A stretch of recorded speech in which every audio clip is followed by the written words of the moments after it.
Bueno, Figue, vamos a empezar con esto. Venga, y así te lo quitas de encima rápido. Brasil 4, Uruguay 1. Ahí están las alineaciones. Tampoco la vamos a enumerar ya la gente que lo mira ahí, pero bueno, destacar en Uruguay, por ejemplo, el tema de arriba, ¿no? Con Cavani y con La Suárez, cosa que vuelta no de había Cavani y pasado. Suárez a jugar juntos, sí, la reaparición de Bentancur Bentancur. Es verdad. y la presencia de Coates junto a Godín por las lesiones de Josema primero y de Ronald Araujo después, ¿no? Esas fueron las novedades. De la Cruz que vuelve a ser titular, teniendo en cuenta que no podía estar Georgian de Arrascaeta. Partido hasta el primer gol de Uruguay, de Brasil, ¿no? Es decir, a Uruguay le pasa lo peor que le puede pasar a cualquier equipo jugando frente a esta Brasil y de visitante, recibir un gol temprano. Ya eso condiciona absolutamente el trámite del partido. Uruguay lamentablemente vuelve a tener errores defensivos y ante un equipo como Brasil, con la categoría que tiene, con la calidad que tiene, la claridad que tiene en materia ofensiva, fue mucha distancia. Uruguay no se metió al área de Brasil, no sé hasta qué minuto hubo un tiro de afuera del área de Bentancur, que fue lo primero, y después un tirito de la Cruz, pero muy poca cosa de Uruguay, muy poca cosa realmente. No lo he dicho, Figue, perdona, que la gente a lo mejor no lo sabe. Primero fue de Neymar a los 10 minutos, 2 de Rafinha, que ha hecho una triple fecha espectacular. Espectacular. Recorta un poquito la distancia a Suárez con un gol desde fuera del área de falta directa y luego el remate ha sido de Gabigol. Un gol que estuvo a punto de ser anulado, pero al final lo validaron. No, es que en realidad el gol fue anulado y lo ratifican a través del VAR, ¿no? El gol fue mal anulado porque no había posición adelantada, pero en línea levantó el banderín y después el VAR corrigió la decisión de los árbitros. No fue partido nunca, Brasil lo pasó por arriba a Uruguay, le ganó en todos los rubros del juego, eso es lo que preocupa a Uruguay, un equipo sin levante, realmente desde el punto de vista futbolístico, desde el punto de vista anímico. Es un equipo que está golpeado, que sintió el impacto de no haberle podido ganar a Colombia, porque ahí está el pecado de Uruguay en esta triple fecha, porque perder frente a Argentina y perder frente a Brasil de visitante está presupuestado para cualquier selección, para cualquiera. Más ahora, Ale. El tema son las formas, ¿no? El tema son las formas. Los dos equipos lo pasaron por arriba a Uruguay, pero el gran problema termina siendo no haberle podido ganar a Colombia en Montevideo en el arranque de esta triple fecha. Y de Brasil destacar que se soltó, ¿no? Porque no se vio cómoda en 70 minutos frente a Venezuela, generó muy poco, claro, pero pudo darle vuelta. Encuentra el gol rápido. Claro, contra Colombia le cuesta también otra vez generar, si bien es cierto, David Ospina se convierte en figura, es después del minuto 60 en ese partido en Barranquilla, cuando vemos lo mejor de Brasil, y ahí has dado en la clave, Ale. Hoy el gol temprano hace que Brasil se suelte, se sienta dueño del partido y a partir de allí, con comando, con jerarquía, te termina pasando por encima. Y yo estoy contigo.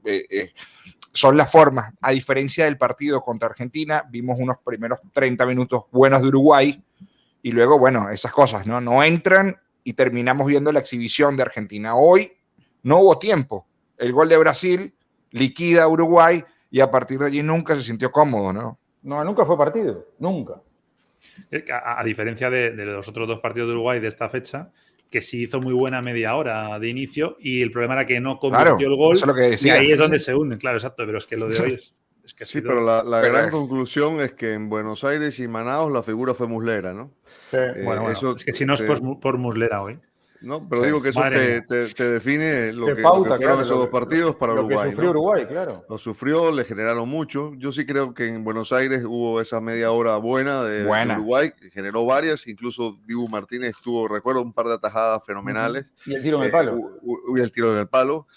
Una de remate de Suárez que recuerdo claramente en su palo, pero hoy sí fue claramente superado. Yo estuve viendo de reojo, obviamente, el Brasil-Uruguay, porque con esto de que los partidos coinciden, es difícil tener la mirada puesta en un solo lugar, ¿no? Pero sí, vi a Brasil otra vez muy bien. Creo que contra Venezuela le costó, pero probablemente el hecho de tener un rival débil delante cambia un poco los niveles de intensidad. Y sabemos que Brasil es así, ¿no? Y que sabe cuándo acelerar y cuándo no. Y este tipo de partidos siempre representan una motivación distinta.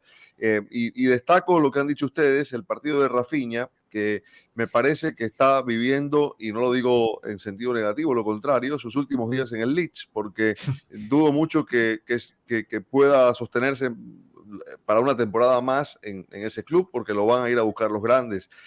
Hace rato que ha brillado en el Leeds, ha ido ascendiendo su carrera en ese equipo, ha sido muy potenciado por Bielsa, que lo ha dirigido en los últimos 2 años, y la realidad es que es un futbolista a tener en cuenta, incluso pensando en el Mundial de Qatar como un posible titular. Porque... Yo creo que tiene ficha incluso del segundo equipo del Leeds, del sub-23 este.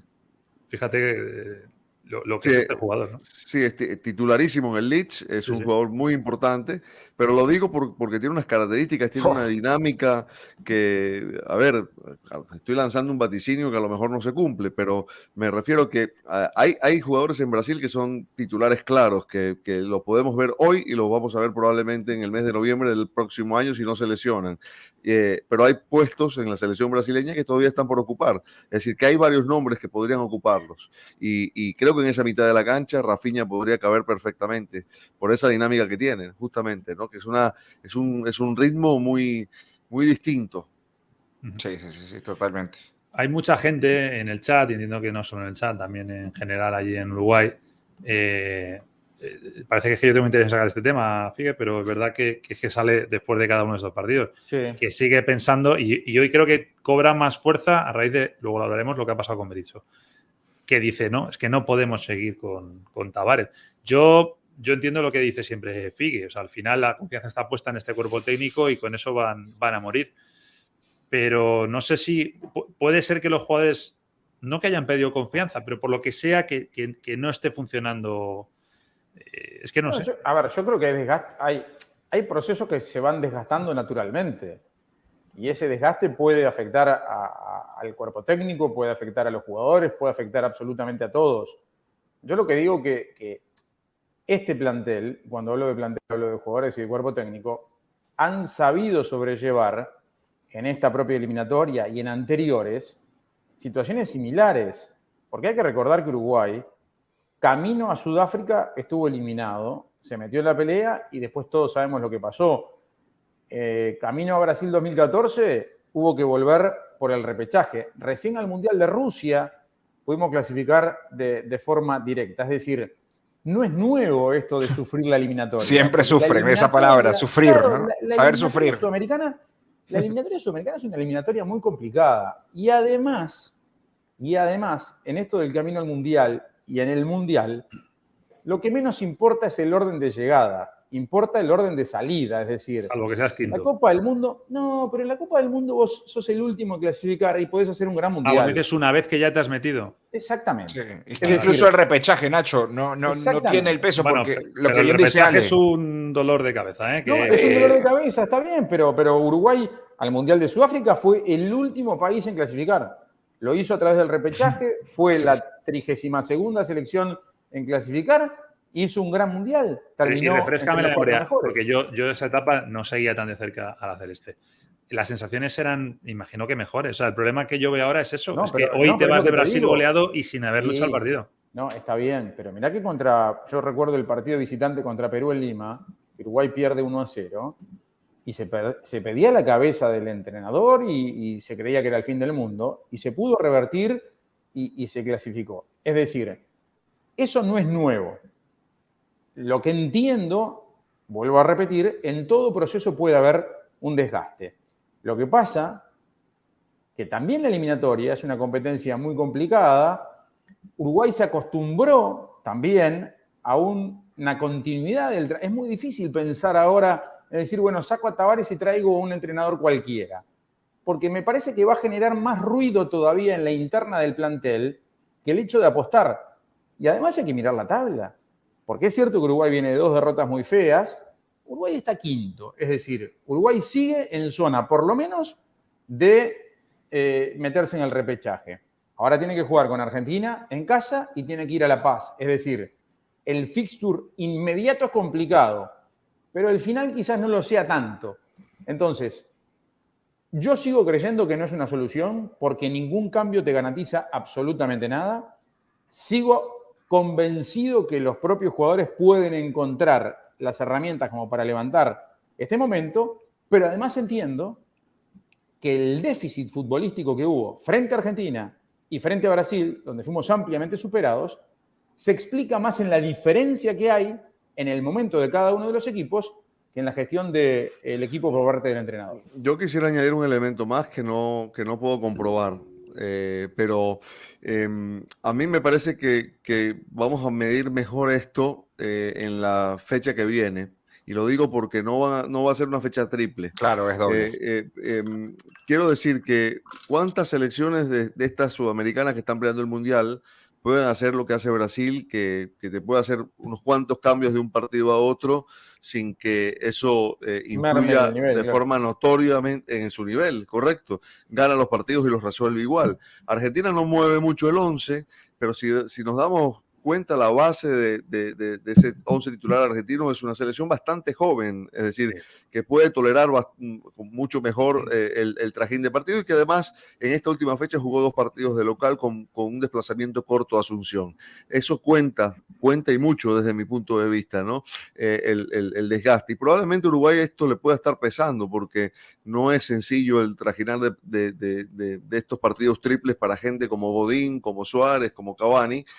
Añadámosle los viajes, el cambio horario. Alguno me dirá, es la misma condición para todos, pero no todos están en la misma condición y no todos tienen las mismas necesidades. Entonces yo creo que eso hay que considerarlo, es una eliminatoria muy especial, yo diría sui generis, ¿no? Que está muy condicionada por todo lo que se arrastra, ¿no? Y hay que tenerlo en cuenta y por eso ha sido tan cambiante y por eso digo que lo de noviembre va a ser una medida, desde mi opinión, quizás más cercana al nivel real de todas las elecciones, porque, digamos, va a haber un desgaste diferente, porque son 2 partidos Sí, hay que ser autocrítico. Los 2 partidos de Brasil son Colombia en casa, Argentina fuera, y Uruguay recibe a Argentina, como decía antes Figue, y viaja a La Paz.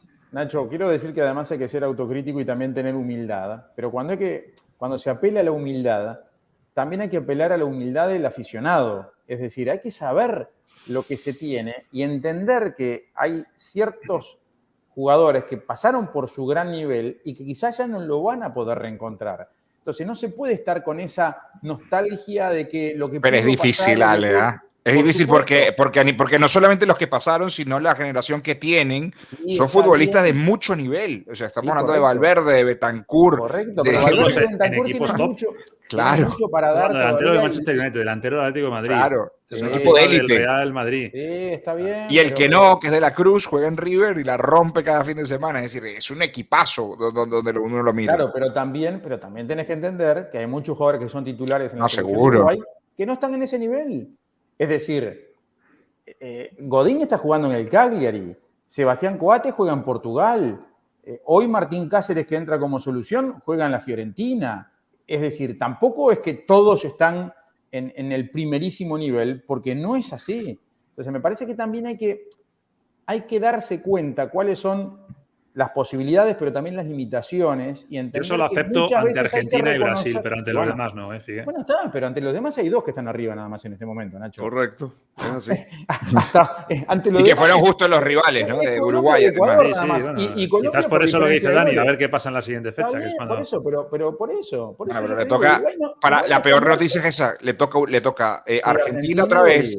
Sí, y la Bolivia, es decir, pero también los demás tienen partidos complicados, porque uno suele mirar solo lo de uno y se olvida de mirar lo de los demás. Y acá, como dijo Daniel, todos van a perder puntos. Sí. Bueno, todos van a seguir hoy, después de la exhibición de Argentina, y ya lo hablaremos, la exhibición que vimos el otro día frente a Uruguay, hoy le costó contra Perú y todos esperaban una goleada. Bueno, por ejemplo, ¿no?